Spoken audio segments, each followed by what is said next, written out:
ବୃନ୍ଦାବନ ଧାମର ଗିରିରାଜ ଗୋବର୍ଦ୍ଧନ ପୀଠରେ ଆମେ ଆଜି ଅଛୁ। ଏଇଠି ଉତ୍ତରପ୍ରଦେଶ ପାଇଁ ଗୋଟେ ସାମ୍ବାଦିକ ସମ୍ମିଳନ କରି ଆସନ୍ତାକାଲି ଯିବୁ। ସବୁ ଜାଗାରେ ସାମ୍ବାଦିକ ସମ୍ମିଳନୀ ସାର୍ଥକ ହେଉଛି। ଏପର୍ଯ୍ୟନ୍ତ 5ଟି ରାଜ୍ୟରେ ସରିଲାଣି। ପ୍ରଚଣ୍ଡ ଶୀତ ସତ୍ତ୍ୱେ ଶାରୀରିକ କ୍ଳାନ୍ତି ଥିଲେ ବି ଯେହେତୁ ଆମେ କାମ କରୁଛୁ, ସେହେତୁ ଆମକୁ ବୟସ କିମ୍ବା କ୍ଳାନ୍ତି କିଛି ଜଣାପଡ଼ୁନାହିଁ। ଆଜି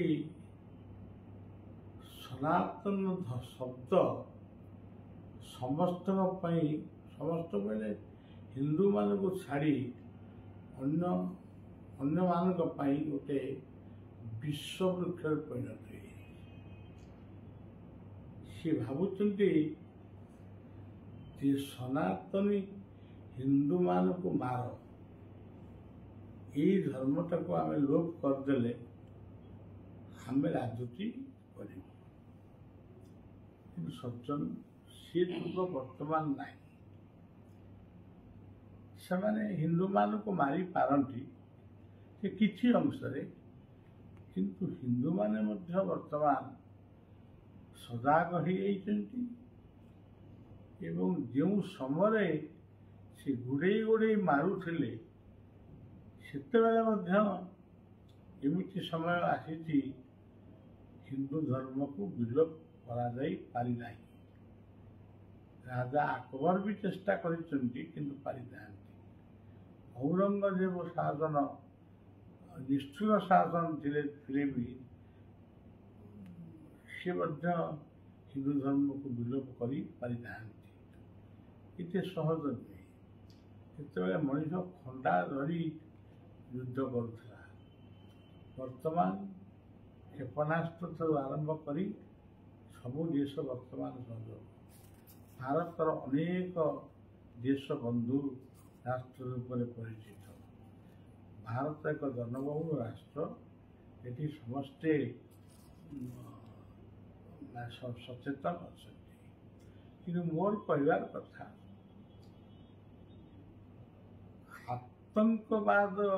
ଆତଙ୍କବାଦୀ ଏଇମାନଙ୍କର ଅନିଷ୍ଟ ଚିନ୍ତା ମଧ୍ୟ ମୁଁ କରୁନାହିଁ।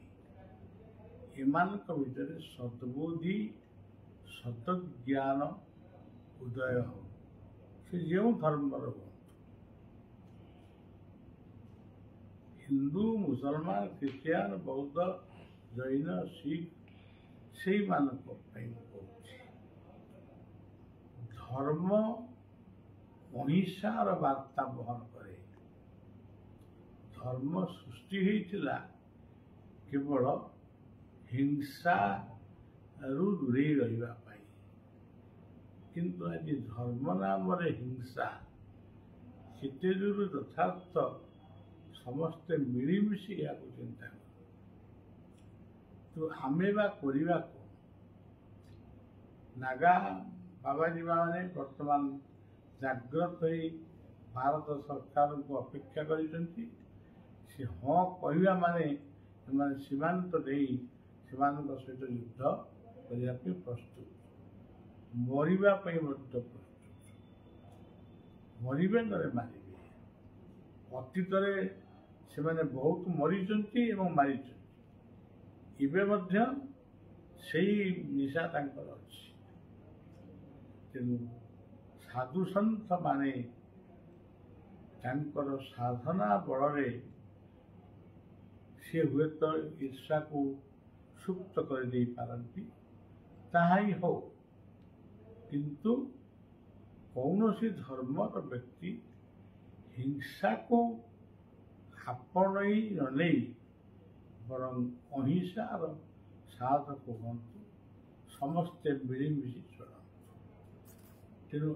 ତେଣୁ ଆମେ କାଲିଠାରୁ ଆମର ଅନନ୍ତ ବଳିଆ ପରିବାର ବିଶ୍ୱ ସନାତନ ସେବା ସଂଘର ଯେତେ ଶାଖା ଯେଉଁଠି ଗୋଟିଏ ଲୋକ ବି ଅଛନ୍ତି ସେତିକି ଆମେ ଗୋଟିଏ ବାର୍ତ୍ତା ଦେଉଛୁ। ଆଜି ବି ବର୍ତ୍ତମାନ ଆପଣମାନଙ୍କୁ ବାର୍ତ୍ତା ଦେଲୁ। ଆସନ୍ତାକାଲି ଗୀତା ଜୟନ୍ତୀ, ଏକାଦଶୀରେ ଗୀତା ଜୟନ୍ତୀ ପାଳନ ହେଇଛି। ପୁଣି ଆଉ ଗୋଟେ ଦିନ ପାଳନ ହେବ 13 ତାରିଖ ଦିନ। ଯେତେ କାମ ଥାଉ ଆପଣମାନେ ପ୍ରକୃତରେ ଗୁରୁପ୍ରେମୀ ହେଇଥିବେ, ଆପଣଙ୍କର ଇଷ୍ଟ ଯାହାକୁ ମାନୁଛନ୍ତି କିମ୍ବା ଆପଣଙ୍କ ଘରେ, ଆପଣଙ୍କ ଠାକୁର ଘରେ ବା ବୃନ୍ଦାବତୀ ମୂଳରେ କେବଳ ଗୋଟିଏ ଦୀପ ଜାଳି ଅଗ୍ନି ହେଉଛନ୍ତି ପ୍ରଥମ ଦେବତା। ଏ ଅଗ୍ନିଙ୍କର ସ୍ୱରୂପକୁ ଚିନ୍ତନ କରି ସେ ଜ୍ୟୋତିର୍ବ୍ରହ୍ମ ଅଗ୍ନିଙ୍କ ପାଇଁ ପୃଥିବୀ ଆଜି କାର୍ଯ୍ୟକ୍ଷମ ହେଇଛି। ତେଣୁ ବିଜ୍ଞାନ ଅଗ୍ରଗତି କରିଛି, ମାନେ ଜ୍ଞାନ ଅଗ୍ରଗତି କରିଛି। ତେଣୁ ହିଂସା ଆସିବା ପୂର୍ବରୁ ଅହିଂସାର ମନ୍ତ୍ର ସ୍ମରଣ କରି ଦୀପଟିଏ ଲଗେଇ 3ଟି କଥା ପ୍ରାର୍ଥନା କରିବେ। ସନାତନ ଧର୍ମର ରକ୍ଷା ହେଉ, ଆତଙ୍କବାଦ ସୁପ୍ତ ହେଉ ଏବଂ ସମସ୍ତ ଧର୍ମାବଲମ୍ବୀ ମାନେ ଯିଏ ଯେଉଁ ଧର୍ମର ହୁଅନ୍ତୁ ସେମାନେ ଶାନ୍ତିରେ ବଞ୍ଚନ୍ତୁ। এই 3ଟି କଥା ଆପଣମାନେ ନିଶ୍ଚିତ ପ୍ରାର୍ଥନା କରିବେ। ଆତଙ୍କବାଦ ସୁପ୍ତ ହେଉ, ସନାତନ ଧର୍ମ ରକ୍ଷା ହେଉ, ସବୁ ଧର୍ମର ଲୋକ ଶାନ୍ତିରେ ବଞ୍ଚନ୍ତୁ। ତା ସହିତ ଜୀବଜଗତ ମଧ୍ୟ।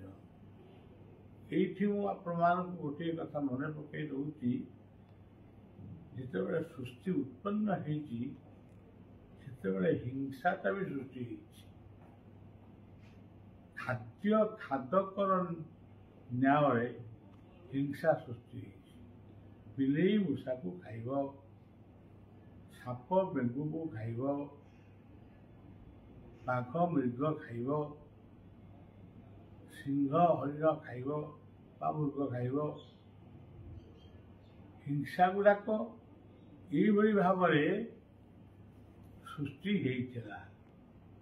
କିନ୍ତୁ ଖାଦକର ନ୍ୟାୟରେ ସୃଷ୍ଟି ହେଇଥିଲା। ଖାଦକ ବଢ଼ିଯିବେ, ଖାଦ୍ୟ ମିଳିବନି।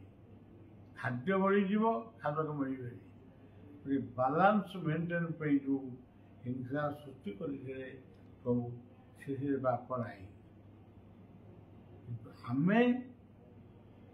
ଆମେ କ'ଣ କରୁଛୁ? ଆମ ପାଖରେ ଖାଦ୍ୟର ଅଭାବ ନାହିଁ କି ଖାଦକର ବି ଅଭାବ ନାହିଁ। ଅଯଥାରେ ସିଂହାସନ ଆହରଣ କରିବା ପାଇଁ, ରାଜୁତି କରିବା ପାଇଁ, ଶାସନ କରିବା ପାଇଁ ଆମେ ଏସବୁ ଆହ୍ୱାନ କରୁଛୁ। ଯେଉଁମାନେ ଆହ୍ୱାନ ଦେଉଛନ୍ତି ସେଇମାନଙ୍କୁ ବଳିଆ ପ୍ରାର୍ଥନା କରୁଛି, ନିବେଦନ କରୁଛି, ଆଉ ଥରେ ଚିନ୍ତା କରନ୍ତୁ। ଯାହାକୁ ମାରିବେ ସେ ମଧ୍ୟ ସେଇ ମଣିଷ, ଯିଏ ମରିବେ ସେ ମଧ୍ୟ ମଣିଷ। ତେଣୁ ଅହିଂସା ପରମ ଧର୍ମ, ସତ୍ୟ ଶାନ୍ତି ଦୟା ଧର୍ମ, କ୍ଷମା ଅହିଂସା ଧର୍ମ, ଈଶ ଧର୍ମ ସନାତନ, ଏ କଥା ମଧ୍ୟ ଶାସ୍ତ୍ରରେ ଲେଖା ହେଇଛି। ଏତିକି କହି ଆଜିର କଥାକୁ ଏଠି ବିଶ୍ରାମ ଦେଉଛି। ଗିରିରାଜଙ୍କୁ ଦର୍ଶନ କରିବାକୁ ଯିବି ନାହିଁ, ରାଧା ସ୍ମରଣ କରିବି।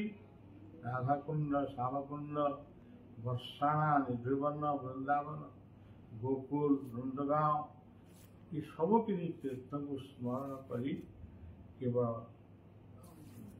ଧର୍ମରୁ ହିଂସା ଦୂର ପାଇଁ ମୋର ବିଶ୍ରାମ କକ୍ଷରେ ପ୍ରାର୍ଥନା କରି ରହୁଛି। জয় গুরু, জয় জগন্নাথ, জয় শ্রীরাম।